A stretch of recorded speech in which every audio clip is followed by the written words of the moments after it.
Hi, ನಾನು ಪವಿತ್ರ ಮಲ್ಲಿಕಾರ್ಜುನ್. ಇವತ್ತಿನ ತರಗತಿಯಲ್ಲಿ ಎಲ್ಲಾ ಕಾಂಪಿಟೇಟಿವ್ ಎಕ್ಸಾಮ್ಸಿಗೂ 10ನೇ ತರಗತಿ ವಿದ್ಯಾರ್ಥಿಗಳಿಗೂ ಉಪಯುಕ್ತವಾಗುವಂತಹ ಸಂಧಿಗಳು ಅನ್ನುವಂತಹ ಒಂದು ವಿಷಯದ ಬಗ್ಗೆ ಚರ್ಚೆ ಮಾಡ್ತಾ ಇದ್ದೀನಿ.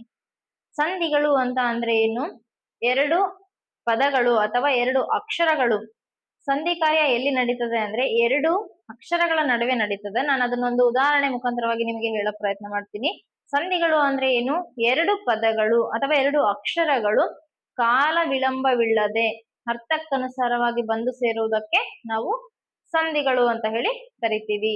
ಕಾಲ ವಿಳಂಬ ಮಾಡಬಾರ್ದು ಅಂದ್ರೆ ಯಾವುದೇ ರೀತಿಯಾದಂತಹ ಸಮಯ ಗ್ಯಾಪ್ ಸಿಗ್ಬಾರ್ದು ಆ ಪದಗಳ ನಡುವೆ. ಉದಾಹರಣೆ ನೋಡೋದಾದ್ರೆ ಹೊಸ ಕನ್ನಡ, ಹೊಸ ಕನ್ನಡ, ಹೊಸಗನ್ನಡ ಈ ಪದವನ್ನ ನಾವು ಬಿಡಿಸಿದಾಗ ಏನಾಗುತ್ತೆ? ಹೊಸ ಪ್ಲಸ್ ಕನ್ನಡ ಅಂತ ಬಿಡಿಸ್ತೀವಿ ಅಲ್ವಾ? ಹೊಸ ಪ್ಲಸ್ ಕನ್ನಡ ಅಂತ ಹೇಳಿ ಬಿಡಿಸ್ತೀವಿ. ಸಂಧಿ ಕಾರ್ಯ ಎಲ್ಲಿ ನಡೀತದ? ಇದನ್ನ ನಾವು ಸಂಧಿ ಪದವನ್ನ ಎರಡು ಭಾಗಗಳಾಗಿ ನಾವು ಬಿಡಿಸಿದಾಗ ಅದನ್ನ ಒಂದು ಸಂಧಿ ಪದದಲ್ಲಿ ಒಂದು ಉತ್ತರ ಪದ ಅಂತ ಹೇಳ್ಬಿಟ್ಟು ಮತ್ತೆ ಇನ್ನೊಂದು ಪೂರ್ವ ಪದ ಅಂತ ಹೇಳ್ಬಿಟ್ಟು ಕರಿತೀವಿ. ಉತ್ತರ ಪದ ಅಂತ ಅಂದ್ರೆ ಎರಡನೇ ಪದ, ಮೊದಲನೇ ಪದ ಪೂರ್ವ ಪದ. ಈ ಸಂಧಿಯನ್ನ ಬಿಡಿಸಿ ಬರೆದಾಗ ನಮಗೆ ಮೊದಲಿಗೆ ಬರುವಂತಹ ಪದ ಪೂರ್ವ ಪದ ಆಗಿರುತ್ತೆ, ಎರಡನೇ ಪದ ಉತ್ತರ ಪದ ಆಗಿರುತ್ತೆ. ಉತ್ತರ ಪದ ಆಗಿರ್ತದ ಉತ್ತರ ಪದ. ಮೊದಲನೇದಾಗಿ ಹೊಸ ಅನ್ನುವಂತಹ ಪದದಲ್ಲಿ ಹೊಸ ಮತ್ತೆ ಕನ್ನಡ ಎರಡೂ ಪದಗಳ ಮಧ್ಯೆ ಸಂಧಿ ಕಾರ್ಯ ನಡೆಯುತ್ತದ? ಇಲ್ಲ. ಯಾವ್ಯಾವ ಪದಗಳ ಅಕ್ಷರಗಳ ನಡುವೆ ನಡೀತದ? ಇಲ್ಲಿ ಪೂರ್ವ ಪದದ ಕೊನೆಯ ಅಕ್ಷರ ಮತ್ತೆ ಉತ್ತರ ಪದದ ಮೊದಲನ ಅಕ್ಷರ, ಈ ಎರಡು ಅಕ್ಷರಗಳ ನಡುವೆ ನಮಗೆ ಏನ್ ನಡೆಯುತ್ತದೆ? ಸಂಧಿ ಕಾರ್ಯ ನಡೆಯುತ್ತೆ. ಯಾವ್ಯಾವ ಅಕ್ಷರಗಳ ನಡುವೆ ಸಂಧಿ ಕಾರ್ಯ ನಡೀತದೆ? ಪೂರ್ವ ಪದದ ಕೊನೆಯ ಅಕ್ಷರ, ಉತ್ತರ ಪದದ ಮೊದಲ ಅಕ್ಷರ, ಈ ಎರಡು ಅಕ್ಷರಗಳ ನಡುವೆ. ಕೆಲವು ಸಲ ಈ ಒಂದು ಪೂರ್ತಿ ಅಕ್ಷರಗಳ ನಡುವೆ ನಡೀತದೆ, ಇನ್ನು ಕೆಲವು ಸಲ ಈ ಅಕ್ಷರದೊಳಗಿನ ಒಂದು ಅಕ್ಷರದಲ್ಲಿನ ಸ್ವರದ ಜೊತೆಗೆ ಸಂಧಿ ಕಾರ್ಯ ನಡೀತದ. ಈಗ ಸಂಧಿಗಳಲ್ಲಿ ಎಷ್ಟು ವಿಧ? ಸಂಧಿಗಳಲ್ಲಿ ಮೊದಲನೇದಾಗಿ ಎರಡು ವಿಧಗಳನ್ನಾಗಿ ಮಾಡ್ತೀವಿ. ಯಾವ್ಯಾವು? ಒಂದನೇದು ನೋಡಿ ಇಲ್ಲಿ ಕನ್ನಡ ಸಂಧಿ, ಎರಡನೇದು ಸಂಸ್ಕೃತ ಸಂಧಿ. ಮೊದಲನೇದು ಕನ್ನಡ ಸಂಧಿ ಮತ್ತೆ ಎರಡನೇದು ಸಂಸ್ಕೃತ ಸಂಧಿ. ಕನ್ನಡ ಸಂಧಿ ಅಂತ ಅಂದ್ರೇನು? ಎರಡೂ ಪದಗಳು ಕನ್ನಡ ಪದಗಳಾಗಿರ್ಬೇಕು. ಅಂದ್ರೆ ಏನು? ಒಂದು ಪದ ಇರುತ್ತೆ, ನಾವು ಅದನ್ನ ಬಿಡಿಸಿ ಪೂರ್ವ ಪದ ಮತ್ತೆ ಉತ್ತರ ಪದ ಅಂತ ಹೇಳಿ ಬಿಡಿಸಿ ಬರ್ದಾಗ ಎರಡೂ ಕನ್ನಡ ಪದಗಳೇ ಆಗಿರ್ಬೇಕು. ಈ ರೀತಿಯಾಗಿ ಇರುವಂತಹ ಪದಗಳಿಗೆ ನಾವು ಕನ್ನಡ ಪದಗಳು ಅಂತ ಕರಿತೀವಿ, ಕನ್ನಡ ಸಂಧಿ ಅಂತ ಕರಿತೀವಿ. ಸಂಸ್ಕೃತ ಸಂಧಿ ಅಂದ್ರೆ ಏನು? ಸಂಸ್ಕೃತ ಪೂರ್ವ ಪದದಲ್ಲೂ ಸಂಸ್ಕೃತ ಪದ ಇರಬೇಕು, ಉತ್ತರ ಪದದಲ್ಲೂ ಸಂಸ್ಕೃತ ಪದ ಇರಬೇಕು, ಅಥವಾ ಸಂಸ್ಕೃತ ಪದ ಪೂರ್ವ ಪದದಲ್ಲಿದ್ದು ಉತ್ತರ ಪದ ಕನ್ನಡ ಪದ ಆಗಿದ್ರು ಕೂಡ ನಾವು ಅದನ್ನ ಸಂಸ್ಕೃತ ಪದ ಅಂತಾನೆ ಕರಿತೀವಿ. ಇದರಲ್ಲಿ ಮತ್ತೆ ಎರಡೆರಡು ವಿಧಗಳಾಗಿ ಮಾಡ್ತೀವಿ. ಯಾವ್ಯಾವು? ಕನ್ನಡ ಸ್ವರ ಸಂಧಿ, ಕನ್ನಡ ಸ್ವರ ಸಂಧಿ ಮತ್ತೆ ಕನ್ನಡ ವ್ಯಂಜನ ಸಂಧಿ. ವ್ಯಂಜನ ಸಂಧಿ. ಕನ್ನಡ ಸಂಧಿಯಲ್ಲಿ ಮತ್ತೆ ಎರಡು ವಿಧವಾಗಿ ಮಾಡ್ತೀವಿ. ಯಾವ್ಯಾವು? ಕನ್ನಡ ಸ್ವರ ಸಂಧಿ, ಕನ್ನಡ ವ್ಯಂಜನ ಸಂಧಿ. ಇದೇ ರೀತಿಯಾಗಿ ಸಂಸ್ಕೃತ ಪದದಲ್ಲಿ ಕೂಡ ಎರಡು ವಿಧಗಳನ್ನಾಗಿ ಮಾಡ್ತೀವಿ. ಯಾವ್ಯಾವು? ಸಂಸ್ಕೃತ ಸ್ವರ ಸಂಧಿ ಮತ್ತೆ ಸಂಸ್ಕೃತ ಅಂತಂದ್ರೆ ಸಂಸ್ಕೃತ ಅಂತ ಅರ್ಥ, ವ್ಯಂಜನ ಸಂಧಿ. ಸಂಸ್ಕೃತ ವ್ಯಂಜನ ಸಂಧಿ. ನೋಡಿ, ಕನ್ನಡ ಸಂಧಿಯಲ್ಲಿ ಕೂಡ ಎರಡು ಭಾಗವಾಗಿ ವಿಂಗಡಣೆ ಮಾಡ್ತೀವಿ, ಸಂಸ್ಕೃತ ಸಂಧಿಯಲ್ಲಿ ಕೂಡ ಎರಡು ಭಾಗಗಳಾಗಿ ವಿಂಗಡಣೆಯನ್ನ ಮಾಡ್ತೀವಿ. ಕನ್ನಡ ಸ್ವರ ಸಂಧಿ, ಕನ್ನಡ ವ್ಯಂಜನ ಸಂಧಿ. ಅದೇ ರೀತಿಯಲ್ಲಿ ಸಂಸ್ಕೃತ ಸ್ವರ ಸಂಧಿ, ಸಂಸ್ಕೃತ ವ್ಯಂಜನ ಸಂಧಿ. ಈಗ ಸ್ವರ ಸಂಧಿ ಅಂದ್ರೇನು, ವ್ಯಂಜನ ಸಂಧಿ ಅಂದ್ರೇನು? ಸ್ವರದ ಮುಂದೆ ಸ್ವರವು ಬಂದು ಸಂಧಿ ಆದ್ರೆ ನೋಡ್ರಿ, ಆ ಸ್ವರದ ಮುಂದೆ ಸ್ವರವು ಬಂದು ಸಂಧಿ ಆದ್ರೆ ಅದನ್ನ ಸ್ವರ ಸಂಧಿ ಅಂತ ಹೇಳಿ ಕರಿತೀವಿ. ಪ್ಲಸ್ ಇಂಟು ಪ್ಲಸ್ ಪ್ಲಸ್ ತಾನೆ, ಹಂಗೆ ಸ್ವರ ಪ್ಲಸ್ ಸ್ವರ ಈಸ್ ಈಕ್ವಲ್ ಟು ಸ್ವರನೇ. ಅರ್ಥ ಆಯ್ತಾ? ಈಗ ನೋಡಿ, ಸ್ವರದ ಮುಂದೆ ಸ್ವರವು ಬಂದು ಸಂಧಿ ಆದಾಗ ಪೂರ್ವ ಪದದ ಕೊನೆಯ ಅಕ್ಷರ ಕೂಡ ಸ್ವರ ಆಗಿರ್ಬೇಕು, ಉತ್ತರ ಪದದ ಮೊದಲ ಅಕ್ಷರ ಕೂಡ ಸ್ವರ ಆಗಿರ್ಬೇಕು. ಈ ರೀತಿ ಸ್ವರದ ಮುಂದೆ ಸ್ವರವು ಬಂದು ಸಂಧಿ ಆದ್ರೆ ಅದನ್ನ ಸ್ವರ ಸಂಧಿ ಅಂತ ಕರಿತೀವಿ. ವ್ಯಂಜನ ಸಂಧಿ ಅಂದ್ರೆ ಏನು? ವ್ಯಂಜನದ ಮುಂದೆ ವ್ಯಂಜನ ಬಂದು ಸಂಧಿ ಆದ್ರೆ ಅದನ್ನ ವ್ಯಂಜನ ಸಂಧಿ ಅಂತ ಹೇಳಿ ಕರಿತೀವಿ. ಅಥವಾ ವ್ಯಂಜನದ ಮುಂದೆ ಸ್ವರ ಬಂದು ಸಂಧಿ ಆದ್ರೂ ಕೂಡ ನಾವು ಅದನ್ನ ವ್ಯಂಜನ ಸಂಧಿ ಅಂತ ಹೇಳಿ ಕರಿತೀವಿ ಅಲ್ವಾ? ವ್ಯಂಜನದ ಮುಂದೆ ವ್ಯಂಜನ ಅಂದ್ರೆ ಪೂರ್ವ ಪದದ ಕೊನೆಯ ಅಕ್ಷರ ವ್ಯಂಜನ ಆಗಿದ್ದು ಉತ್ತರ ಪದದ ಮೊದಲ ಅಕ್ಷರ ವ್ಯಂಜನ ಆದಾಗ ಸಂಧಿ ಕಾರ್ಯ ನಡೆದಾಗ ಅದು ವ್ಯಂಜನ ಸಂಧಿ ಆಗುತ್ತೆ. ಅದೇ ರೀತಿಯಲ್ಲಿ ವ್ಯಂಜನ ಪೂರ್ವ ಪದದ ಕೊನೆಯಲ್ಲಿ ಅಥವಾ ಉತ್ತರ ಪದದ ಮೊದಲಲ್ಲಿ ವ್ಯಂಜನ ಬರ್ಲಿ, ಅದ್ರ ಜೊತೆಗೆ ಒಂದು ಸ್ವರ ಬಂದು ಸಂಧಿ ಆದ್ರೆ ಕೂಡ ನಾವು ಅದನ್ನ ವ್ಯಂಜನ ಸಂಧಿ ಅಂತ ಹೇಳಿ ಕರಿತೀವಿ. ಇದನ್ನ ಹೆಂಗ್ ಹೇಳ್ಬೋದು? ಪೂರ್ವೋತ್ತರ ಪದಗಳಲ್ಲಿ ಯಾವುದಾದರೂ ಒಂದು ವ್ಯಂಜನ ಪದ ಆಗಿದ್ದು ಒಂದು ಸ್ವರ ಪದವಾದ ಸಂಧಿ ಕಾರ್ಯ ನಡೆದಾಗ ನಾವು ಅದನ್ನ ವ್ಯಂಜನ ಸಂಧಿ ಅಂತ ಹೇಳಿ ಕರಿತೀವಿ. ಈಗ ಅದಕ್ಕೆ ಕನ್ನಡ ಮತ್ತೆ ಸಂಸ್ಕೃತ ಅನ್ನುವಂತ ಪದಗಳನ್ನ ಸೇರಿಸಿದ್ರೆ ಕನ್ನಡ ಸ್ವರ ಸಂಧಿ, ಕನ್ನಡ ವ್ಯಂಜನ ಸಂಧಿ. ಅದೇ ರೀತಿಯಾಗಿ ಸಂಸ್ಕೃತ ಸ್ವರ ಸಂಧಿ, ಸಂಸ್ಕೃತ ವ್ಯಂಜನ ಸಂಧಿ. ಇದರಲ್ಲಿ ಮತ್ತೆ ಬೇರೆ ಬೇರೆ ವಿಧಗಳಾಗಿ ಮಾಡಿದೀವಿ. ಅವು ಯಾವ್ಯಾವ ನೋಡೋಣ. ಮತ್ತೆ ಕನ್ನಡ ಸಂಧಿಯಲ್ಲಿ ಸ್ವರ ಸಂಧಿಯಲ್ಲಿ 2 ವಿಧಗಳಾಗಿ ವಿಂಗಡಿಸಿದೀವಿ. ಅವು ಯಾವ್ಯಾವು? ಲೋಪ ಸಂಧಿ, ಎರಡನೇದು ಆಗಮ ಸಂಧಿ. ಕನ್ನಡ ಸ್ವರ ಸಂಧಿ ಆಯ್ತು. ಈಗ ಕನ್ನಡ ಸ್ವರ ಸಂಧಿಗಳಲ್ಲಿ 2 ವಿಧ. ಒಂದನೇದು ಲೋಪ ಸಂಧಿ, ಎರಡನೇದು ಆಗಮ ಸಂಧಿ. ಈಗ ಕನ್ನಡ ವ್ಯಂಜನ ಸಂಧಿಯಲ್ಲಿ ಒಂದೇ ವಿಧ ಇದೆ. ಅದು ಯಾವುದು? ಆದೇಶ ಸಂಧಿ. ಆದೇಶ ಸಂಧಿ. ಇಷ್ಟು ನಮಗೆ ಕನ್ನಡ ಸ್ವರ ಸಂಧಿಗಳಾದ್ವು. ಈಗ ಸಂಸ್ಕೃತ ಸಂಧಿಗಳ ವಿಧಗಳನ್ನ ನೋಡೋಣ. ಅದರಲ್ಲೂ ಕೂಡ ಸಂಸ್ಕೃತ ಸ್ವರ ಸಂಧಿ. ಸಂಸ್ಕೃತ ಸ್ವರ ಸಂಧಿಗಳಲ್ಲಿ ಎಷ್ಟು ವಿಧ ಇದಾವು? ಒಟ್ಟು 4 ಸಂಧಿಗಳನ್ನ ನೋಡ್ತೀವಿ. ಅವು ಯಾವ್ಯಾವು? ಮೊದಲನೇದಾಗಿ ಸವರ್ಣ ದೀರ್ಘ ಸಂಧಿ, ಸವರ್ಣ ದೀರ್ಘ ಸಂಧಿ. ಎರಡನೇದು ಗುಣ ಸಂಧಿ, ಮೂರನೇದು ವೃದ್ಧಿ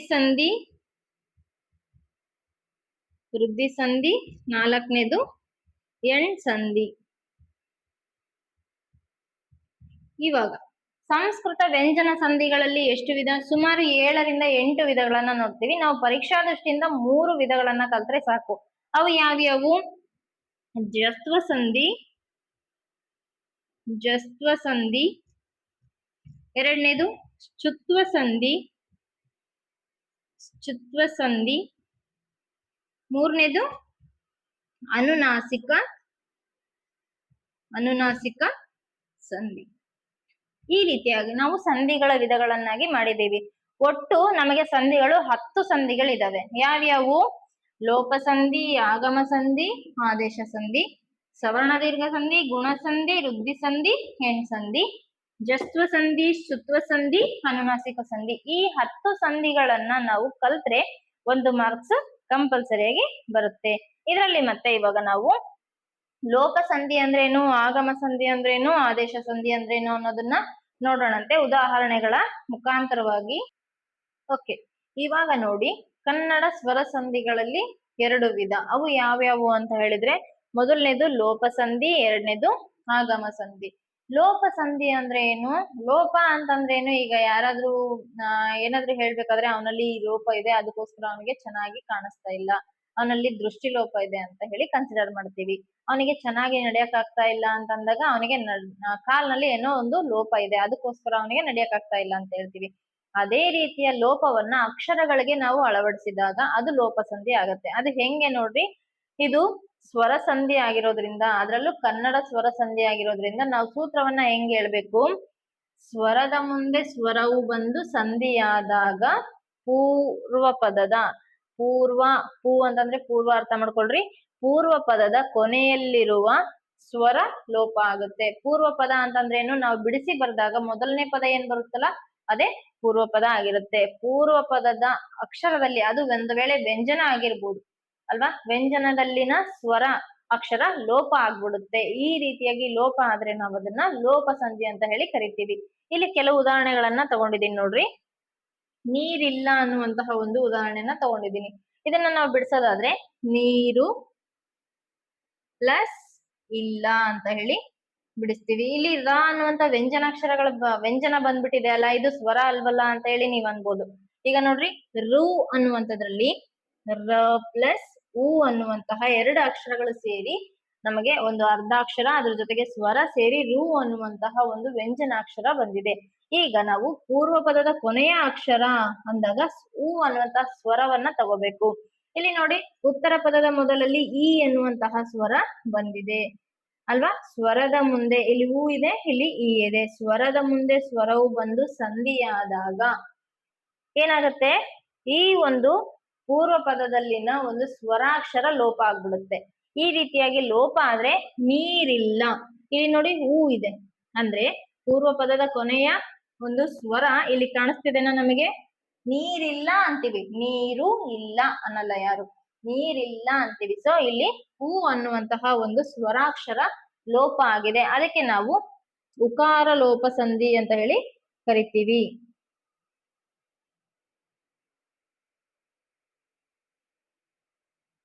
ಅಲ್ವಾ.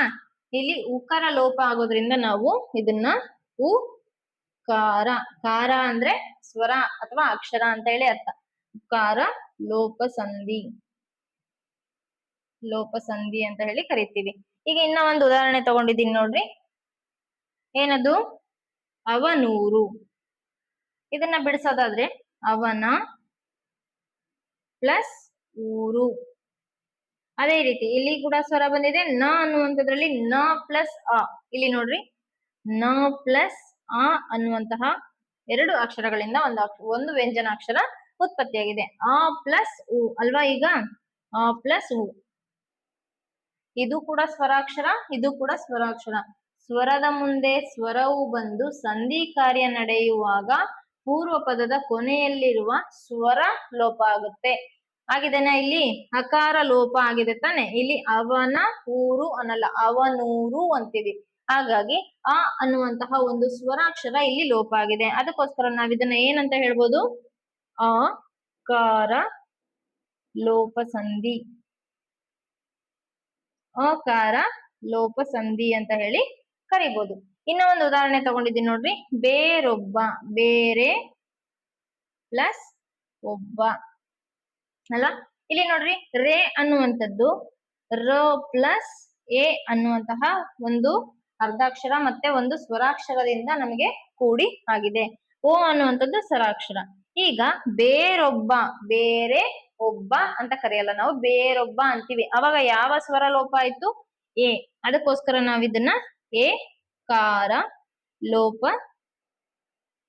ಸಂಧಿ ಅಂತ ಹೇಳಿ ಕರಿತೀವಿ. ಈ ಲೋಪ ಸಂಧಿಯಲ್ಲಿ ಒಟ್ಟು 3 ವಿಧಗಳಾಗಿ ಮಾಡ್ತೀವಿ. ಯಾವ್ಯಾವು, ಉಕಾರ ಲೋಪ ಸಂಧಿ, ಆಕಾರ ಲೋಪ ಸಂಧಿ ಮತ್ತೆ ಏಕಾರ ಲೋಪ ಸಂಧಿ. ಇದೇ ರೀತಿಯಾಗಿ ನಿಮಗೆ ಪ್ರತಿಯೊಂದು ವ್ಯಾಕರಣ ಪುಸ್ತಕದಲ್ಲಿ ಬಹಳಷ್ಟು ಉದಾಹರಣೆಗಳು ಸಿಗ್ತವೆ. ಆ ಉದಾಹರಣೆಗಳನ್ನ ತಗೊಂಡು ನೀವು ಬಿಡಿಸಿದಾಗ ಇನ್ನೊಂದಷ್ಟು ಪರ್ಫೆಕ್ಟ್ ಆಗ್ತೀರಾ. ಈಗ ಆಗಮ ಸಂಧಿಯನ್ನ ನೋಡೋಣ. ಆಗಮ ಸಂಧಿ ಅಂದ್ರೇನು, ಆಗಮ ಅಂತಂದ್ರೇನು, ನಮಗೆ ಬರುವಿಕೆಯನ್ನ ತೋರಿಸ್ತದೆ. ಏನೋ ಒಂದು ಬರ್ತಿದೆ ಹೊಸದಾಗಿ ಅಂತ ಹೇಳ್ಬಿಟ್ಟು. ಹೆಸರುಗಳಿಂದಾನೇ ನಾವು ಅರ್ಥ ಮಾಡ್ಕೊಳ್ಳೋದು ಬಹಳ ಈಸಿ.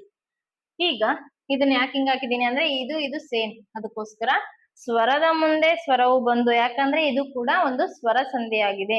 ಸ್ವರದ ಮುಂದೆ ಸ್ವರವು ಬಂದು ಸಂಧಿ ಕಾರ್ಯ ನಡೆಯುವಾಗ ಪೂರ್ವ ಪದದ ಮತ್ತೆ ಉತ್ತರ ಪದದ ಅಲ್ಲಿರುವಂತಹ ಎರಡೂ ಪದಗಳು ಎರಡೂ ಪದಗಳಲ್ಲಿಯ ಅಂದ್ರೆ ಪೂರ್ವ ಪದನು ಮತ್ತೆ ಉತ್ತರ ಪದನು, ಎರಡೂ ಪದಗಳಲ್ಲಿರುವ ಎಲ್ಲಾ ಅಕ್ಷರಗಳೂ ಇದ್ದು ಹೊಸದಾಗಿ ಯ ವ ಲ ಅನ್ನುವಂತಹ ವ್ಯಂಜನಾಕ್ಷರಗಳು ಆಗಮವಾಗ್ತವೆ. ಅಂದ್ರೇನು, ಪೂರ್ವ ಪದದಲ್ಲಿರುವಂತಹ ಎಲ್ಲಾ ಪದಗಳು ಅಕ್ಷರಗಳು ಇರ್ತವೆ, ಉತ್ತರ ಪದದಲ್ಲಿರುವಂತಹ ಎಲ್ಲಾ ಅಕ್ಷರಗಳು ಇರ್ತವೆ.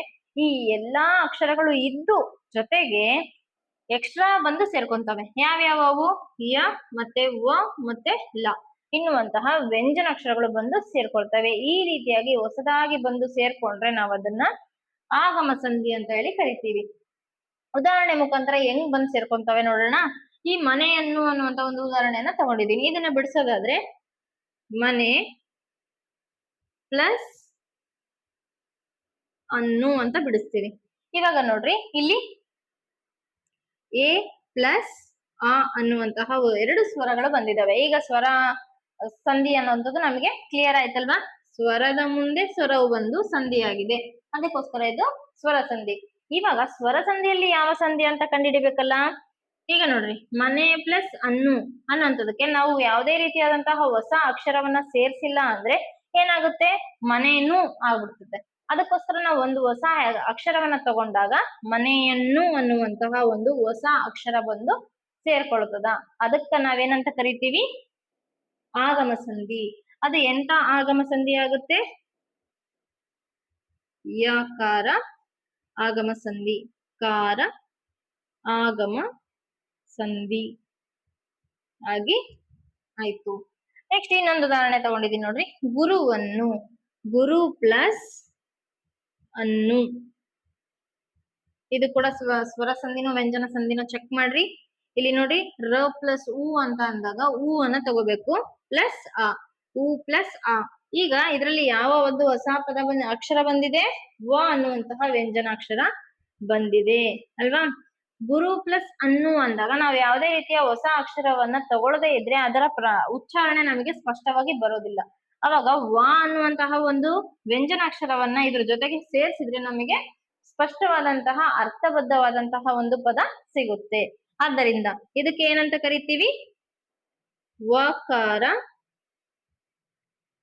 ವಕಾರ ಆಗಮ ಸಂಧಿ ಅಂತ ಹೇಳಿ ಕರಿತೀವಿ. ನೆಕ್ಸ್ಟ್ ಇನ್ನ ಒಂದು ನೋಡುತ್ತಲೂ ಅಂತ ಹೇಳಿ ಪದವನ್ನ ತಗೊಂಡಿದ್ದೀನಿ. ಇದನ್ನ ಬಿಡಿಸೋದು ಹೆಂಗೆ? ನೋಡುತ್ತಾ, ನೋಡುತ್ತಾ ಪ್ಲಸ್ ಊ, ನೋಡುತ್ತಲೂ ಆಗುತ್ತೆ. ನೋಡುತ್ತೂ ಅಂತ ಆಗ್ಬಿಡ್ತದದು. ಅದಕ್ಕೋಸ್ಕರ ನಾವು ಏನಂತ ಹಾಕೋಬೇಕು ಇವಾಗ?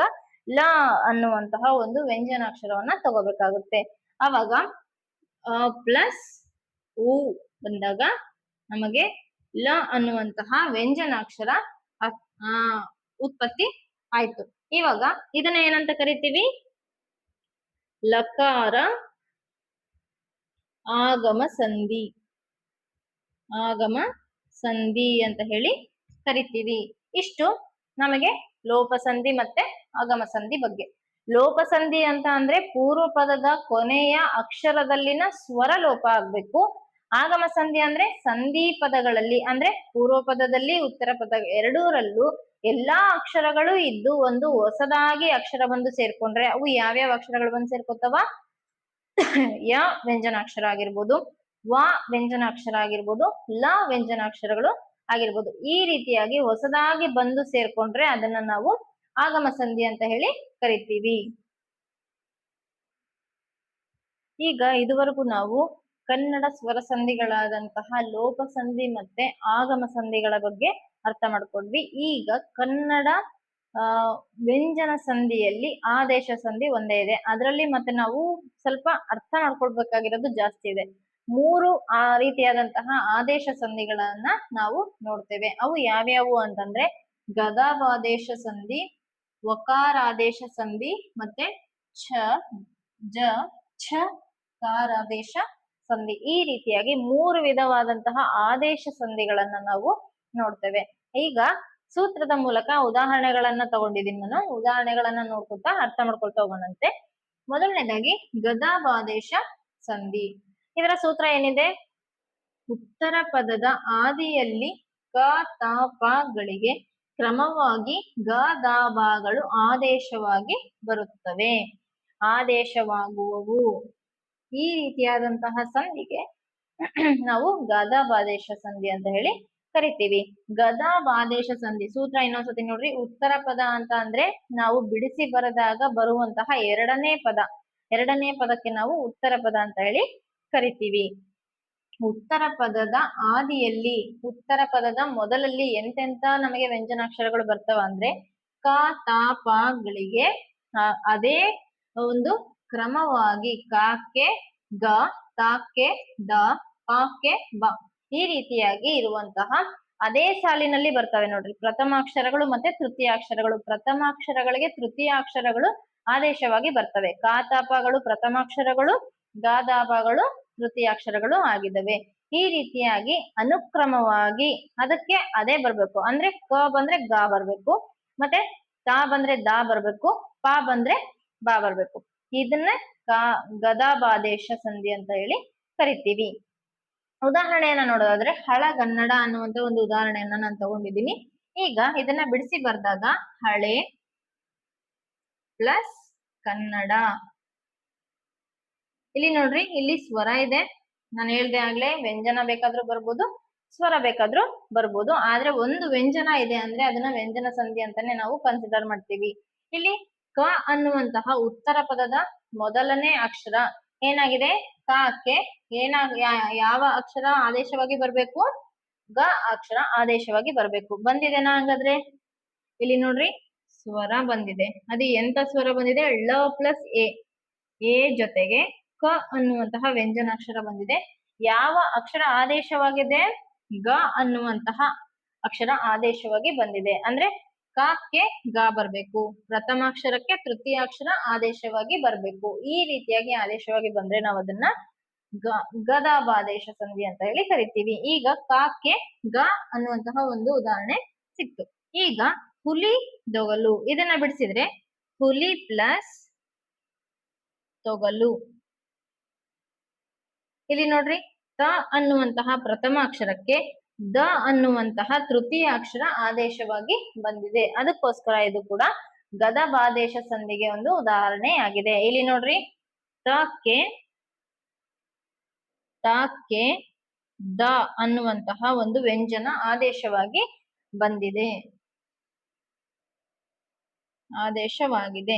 ಇಲ್ಲಿ ಕಾಕ್ಕೆ ಗ ಆದೇಶವಾಗಿ ಬಂದಿದೆ. ಇನ್ನೊಂದು ಸುಖ ಬಡು ಅನ್ನುವಂತಹ ಒಂದು ಉದಾಹರಣೆಯನ್ನ ನಾನು ತಗೊಂಡಿದ್ದೀನಿ. ಇದನ್ನ ಬಿಡಿಸೋದಾದ್ರೆ ಸುಖ ಪ್ಲಸ್ ಪಡು,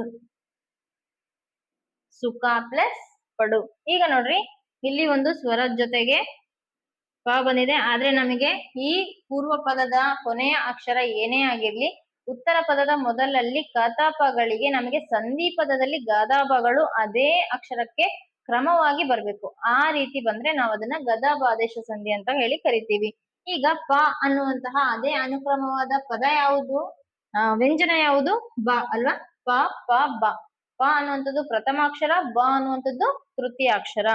ಪಾಕ್ಕೆ ಪ ಅನ್ನುವಂತಹ ವ್ಯಂಜನಾಕ್ಷರಕ್ಕೆ ಬ ಅನ್ನುವಂತಹ ಒಂದು ವ್ಯಂಜನಾಕ್ಷರ ಆದೇಶವಾಗಿ ಬಂದಿದೆ.